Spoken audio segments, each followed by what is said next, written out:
সূরা মারিজের ১ম থেকে ৭ টি আয়াতের মধ্যে আল্লাহ সুবহানাহু ওয়া তাআলা যেসব লোক প্রশ্ন করছে আ ডে অফ জাজমেন্ট সম্পর্কে, তারা এটা নিয়ে কৌতুক করছে এবং এটাকে অস্বীকার করছে, তাদের প্রশ্নের জবাব দিয়ে রাসূল সাল্লাল্লাহু আলাইহি সাল্লামকে জানিয়ে দিচ্ছেন যে, যে শাস্তি আসবে এটা অ্যাপয়েন্টেড টাইমে আসবে এবং এটা ইনএভিটেবল, এটাকে প্রতিহত করার মতো শক্তি কারো নেই।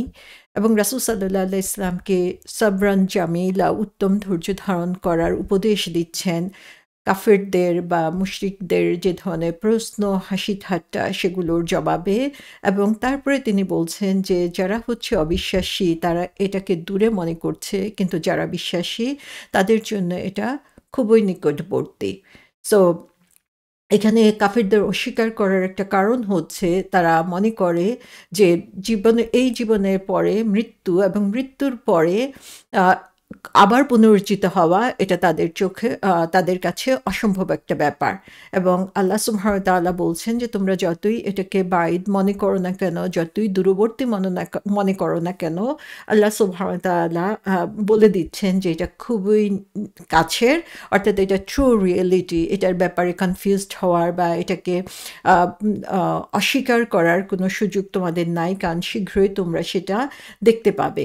এবং রাসূল সাল্লাল্লাহু আলাইহি ইসলামও আমাদেরকে জানিয়েছেন যে দ্য অ্যাকাউন্টেবিলিটি ডে, দ্য হিসাবের দিন হচ্ছে খুবই কাছে চলে এসেছে, এত কাছে যে তিনি তার ২ টা আঙ্গুল পাশাপাশি এনে বলেছেন যে তিনি এবং কিয়ামতের মধ্যে ফারাক বা যে ডিসট্যান্স সেটা হচ্ছে এরকম। অর্থাৎ এটা এত কাছে চলে এসেছে, কিন্তু মানুষ কি করছে সেটাকে অস্বীকার করে সেটার যে সত্যটা সেটাকে যেমন অস্বীকার করছে, তেমনি সেটার জন্য সেদিন তার যে পরিণাম হবে সেটাকে ভুলে যাওয়ার জন্য চেষ্টা করছে। সো আল্লাহ সুবহানাহু ওয়া তাআলা এর পরের কয়েকটি আয়াতে ৮ থেকে ১৪ নম্বর আয়াতে সেই দিনের যে কঠোরতা, সেই জিনিসটাকে আমরা কিভাবে ভিজুয়ালাইজ করব সেটা আল্লাহ সুবহানাহু ওয়া তাআলা এখানে দেখিয়ে দিচ্ছেন।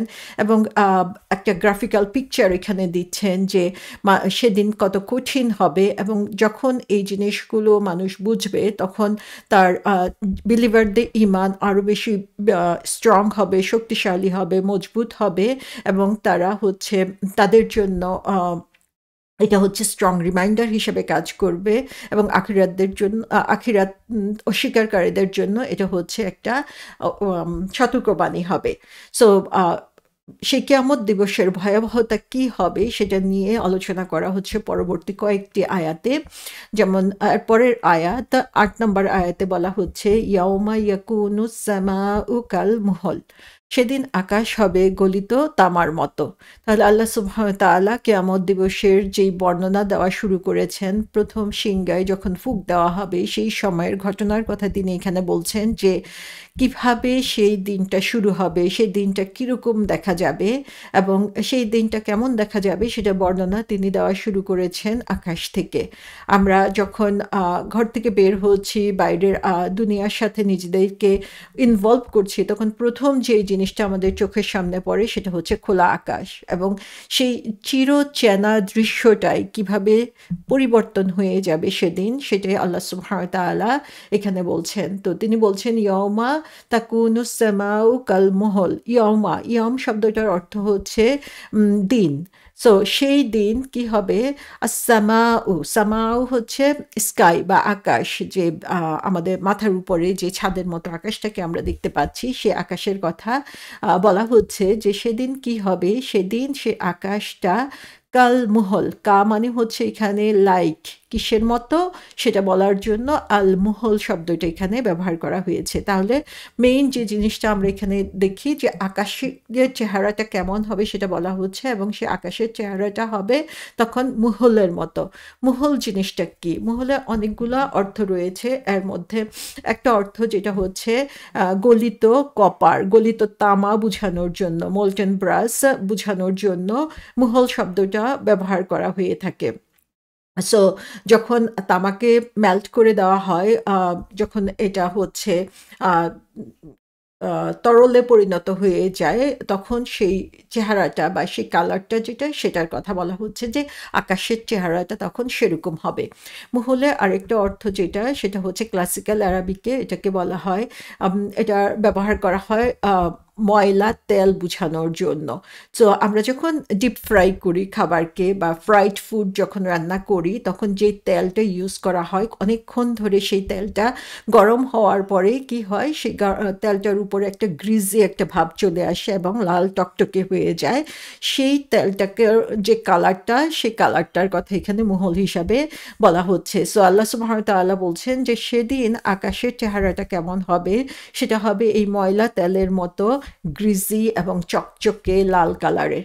তো আমরা যদি দেখি যে কপারকে যখন উত্তপ্ত করা হয়, তখন কীরকম চেহারা এখানে আসে।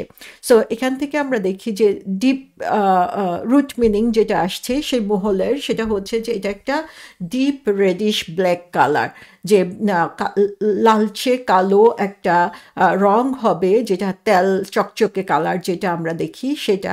সো এখানে আল্লাহ সুবহানাহু ওয়া তাআলা সেই কিরকম রক্তাক্ত হবে বা কিরকম ভয়ঙ্কর দেখা যাবে আকাশের চেহারাটায়, সেদিন আল্লাহ সুবহানাহু ওয়া তাআলা সেই চিত্রটা আমাদেরকে দেখিয়ে দিচ্ছেন। এবং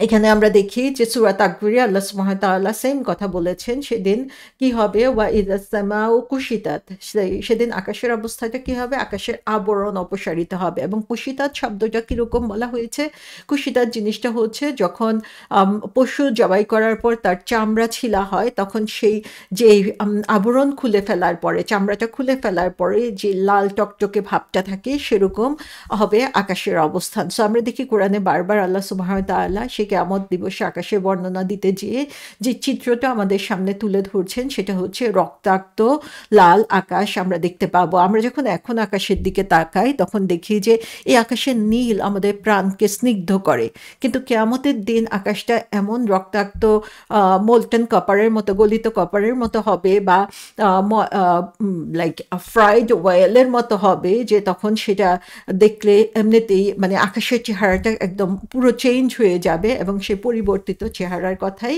এখানে বলা হচ্ছে। ইবনে আব্বাস, মুজাহিদ, আতা, সাইদ বিন জুবায়ের, ইকরিমা, আসুদ্দি এবং অন্য তাফসীরকারগণ যারা কোরআনে ব্যাখ্যা করেছেন, তারা বলেছেন এই মুহল শব্দটার অর্থ হচ্ছে রেসিডিউ অফ অয়েল, অর্থাৎ এই যে ডিপ ফ্রাই করার পরে যেই তেলটা থেকে যাচ্ছে অনেকক্ষণ জ্বলার পরে, সেই তেলটার চেহারা এখানে বর্ণনা করা হয়েছে।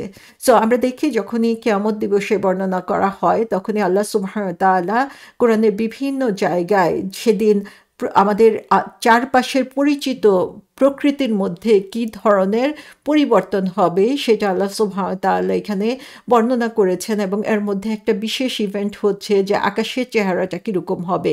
আমরা বিভিন্ন আলোচনা থেকে দেখি যে আকাশ সেদিন রক্তাক্ত বর্ণের ধারণ করবে, এবং সেটা কেন ধারণ করবে সে ধরনের সেই ব্যাপারে সায়েন্টিফিকরা অনেক ব্যাখ্যা দিয়েছেন, অথবা তাফসীরকারগণ অন্য সূরার সাথে এটাকে সংযুক্ত করে বিভিন্নভাবে এটা ব্যাখ্যা দিয়েছেন। এবং এর একটা ব্যাখ্যা হচ্ছে যে আমাদের আকাশ বা এখানে এই ন্যাচারাল জিনিসগুলো তৈরি হওয়ার জন্য যে উপাদানগুলো, যে মেটালসগুলো ইউজ করা হচ্ছে, সেই মেটালসগুলো হচ্ছে টগবগ করে ফুটতে থাকবে, এবং সেগুলো তখন উত্তপ্ত হয়ে গলে যাবে, এবং সেটার যে গ্যাসগুলো, সেই গ্যাসগুলো মিলে যে কালারটা দিবে, সেটা এই লাল কালারের জন্য কারণ হবে, বা লাল কালারটাকে প্রডিউস করবে।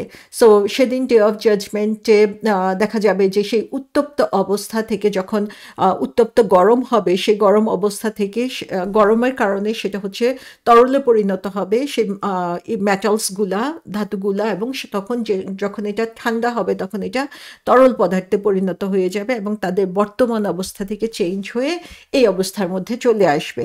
সো যাই হোক না কেন, আমরা দেখি যে আল্লাহ সুবহানাহু ওয়া তাআলা বলছেন যে সেদিন আকাশের চেহারা অবস্থাটা কীরকম ভয়ঙ্কর হবে সেটা আমাদের সামনে তিনি তুলে ধরছেন, এবং আমরা এই জিনিসটার উপরেই যদি কন্টেমপ্লেট করি, আমরা চিন্তা ভাবনা করি, তাহলে দেখতে পাবো যে সেদিন প্রকৃতির অবস্থাটা হবে আনইউজুয়াল, যে আমরা এখন যে স্বাভাবিক অবস্থা দেখছি সেটার থেকে একদমই ভিন্ন ধর্মের হয়ে যাবে, এবং সেই ভিন্ন ধর্মটা কেমন হবে সেটাই আল্লাহ সুবহানাহু ওয়া তাআলা এই আয়াতটাতে বলছেন। যেমন সূরা দোখানে আল্লাহ সুবহানাহু ওয়া তাআলা বলেছেন যে কালমুহলি ইয়াগলি ফিল বুতুন, যে জাহান্নামের যে বর্ণনা দেওয়া হয়েছে সেখানে বলা হচ্ছে যে তাদের পেটের মধ্যে তখন গলিত তামার মতো সেটা ফুটতে থাকবে যেমন ফুটে পানি। সো জাহান্নামের সাথে, কিয়ামতের সাথে এই গলিত তামার যে ভয়ঙ্কর একটা অবস্থান বা সেটার যে তীব্রতা সেটা আমরা দেখতে পাচ্ছি, এবং আকাশের সেই তীব্রতাটা বা আকাশের সেই পরিবর্তনটা আল্লাহ সুবহানাহু ওয়া তাআলা এখানে আমাদের সামনে তুলে ধরেছেন।